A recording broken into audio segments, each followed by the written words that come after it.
Good morning. I am tired and I'm doing laundry. And laundry, as you know, always exhausts me. My partner had to work today. Otherwise, I'd probably still be in bed. But I figured I better get up and do something. Since he's working, I should get stuff done. I'm still tempted to go back and take a nap in a little bit. Well, I went yesterday and I saw Beth, and that was really a great visit. It's always fun to see her. Plus, she's super fun and happy, and I don't know. I just appreciate my medical team in general. I did get an EPO shot and actually got some iron. They are testing. I took lab work, so that's per usual. And then I think in a week or two, I go back and they read over all my lab work, and then they'll let me know what I need to work on. I will imagine that my vitamin D is low because remember I bought the bottle and it was 1,000. Is it mg? I don't know.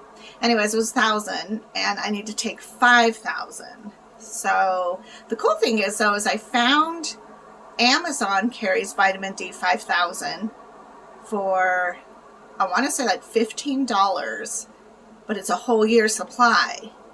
That's incredible. I'm going to double check to make sure, but that's an incredible deal. Even if that was half the month or half the year, that would be incredible. So I'm really going to look into that because that's just so much cheaper.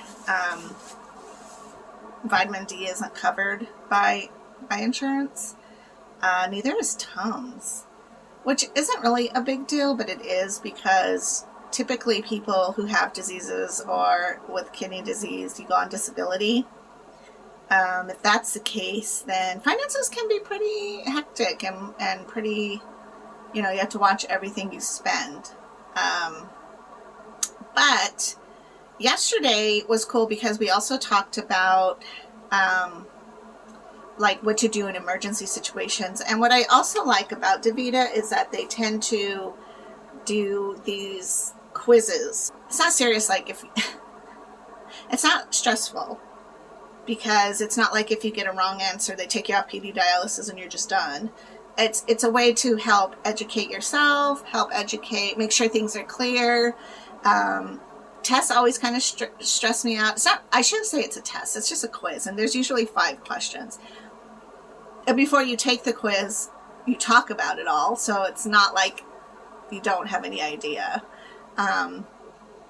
But there are a few times where I might get an answer wrong, even though it's not technically wrong. But I overthink things. One of the questions was, you call your PD dialysis nurse if you have, and the topic was your port site. When your port site is cleaned and kept correctly, of course, there's no infection or pus or soreness or anything like that. And that's important because you don't want to get peritonitis. And that's an easy way to get peritonitis, is if that area does not stay clean. So it said you call your PD nurse when your port site is, and then it was A, sore, B, you see infection. C was you don't want to clean your port that day. And then D was what was D? I think it was, let's see, I did infection, pain or soreness, redness. So I just marked them all because in my head I'm well, if I don't want to clean my port site, maybe there's something bigger going on than I just don't want to. In these situations where you're taking care of yourself and your health is in your hands and you have to do it every day, sure, there could be days, and there's times when I went overnight someplace and I took my cleaning stuff from my port, but I just didn't do it. And I didn't call Beth or anything like that because I knew immediately when I got back I was going to take a shower and then I could go ahead and do all of that necessary clean.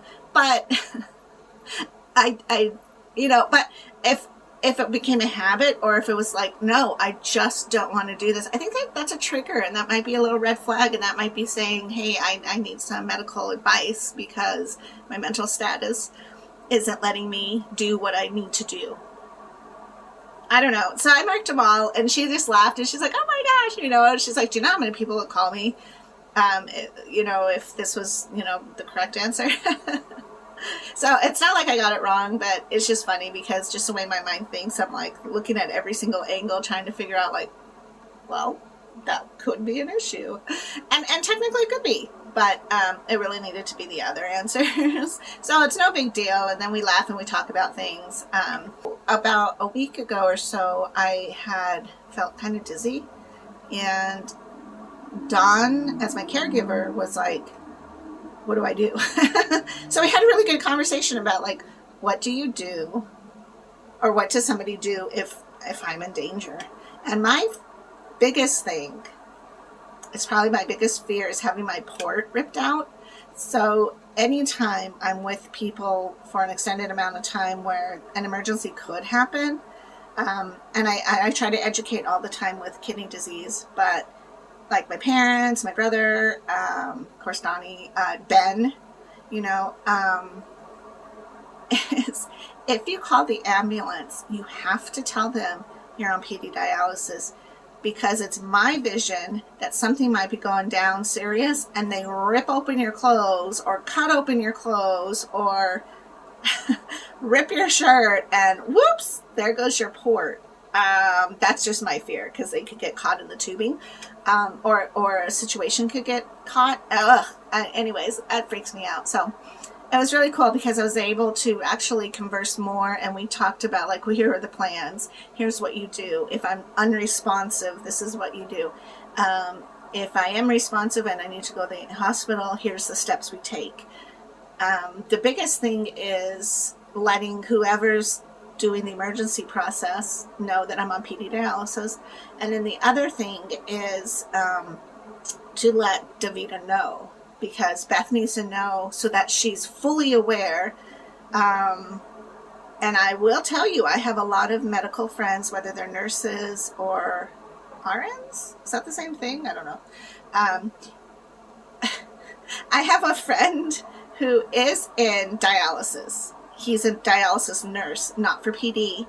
And he's like, you PD patients are really, really critical when it comes to sterile environment and being sterile in the hospital, the operating rooms, or, like whatever. They're like, he's like, you watch us like a hawk, making sure we've washed our hands, we're not touching anything, and it's like, it's so true, because we literally have a tube that goes into our bodies.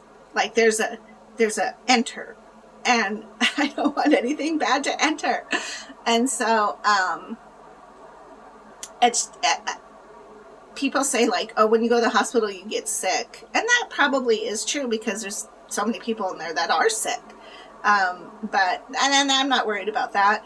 But definitely Beth needs to know so that she and the doctors are communicating well with making sure that I stay safe when it comes to the sterile environment and how to do my dialysis, because even though we're all, I'm assuming we're all trained to do it pretty much the same, whether it's, I would imagine in DaVita, we're trained to do it the same, but if you go with another dialysis program, there might be some differences. But in DaVita, and human nature, we just flow with how we do it in our own way. So we all get into our own rhythms and our own way of how we decide to do the little steps. My card is really convenient because it has the drawers there. So once in a great while I'll forget, like, oh shoot, I forgot a cap. And then I can easily reach in and grab it. I don't have to go from another source around my room to bring it all here. It's just all here. So, however it is that you set your things up to do, you just always want to make sure that you stay sterile. And so when you go into a hospital, however they're trained to stay sterile, and I've experienced one time where I was a little bit like, I don't know where I went. Oh, you know what? I went to a primary. That's it. I went to a primary to get a referral for my brain aneurysm. And I need to get that rechecked, right? She was like, oh, let me see your port. And I was like, no, I'm not showing you that. And it wasn't because I had something wrong. But my immediate thought was, you don't have gloves on. There's air conditioning in this room. You have your little fan on. Like, no. No. So I just was like, no. I said, everything's fine. And she's like, oh, okay. And she kind of, went about her day, and that was fine. And there really wasn't a reason for her to check it. And it's funny because that area is so, I want to say special. Maybe because my thought process is to keep it sterile, that I'm not just going to flash everybody and show you, oh, there's my tube sticking out of my body. I mean, maybe to a selected person, but definitely not, like, put some gloves on, man. Turn the air off. I'm not going to get an infection because you don't know what you're doing. So it's always okay also to set those boundaries and be like, could you give me a good reason why you need to look at my port? Because just because they're a medical doctor doesn't mean they need to see that, especially if there's nothing wrong. That's my opinion. Of course, I'm a rebel, and I question authority. So, but I just don't, I fully believe that you can set boundaries and not just allow people to tell you what to do and you just do it. You need to sometimes stop and think, is this correct behavior?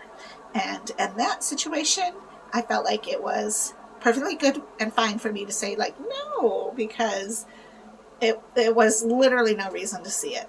Beth can see it. And even then I'm like, okay, it's just like shy. I don't know. I'd rather have a badge exam than to have see my port site. I don't know. Maybe I'm just weird. All right. Well, that's about it for today. I'm going to talk to you guys later, and I will be sure to video my surprise that I told you I was going to get. He's sleeping currently. All right. I'll talk to you later. Bye.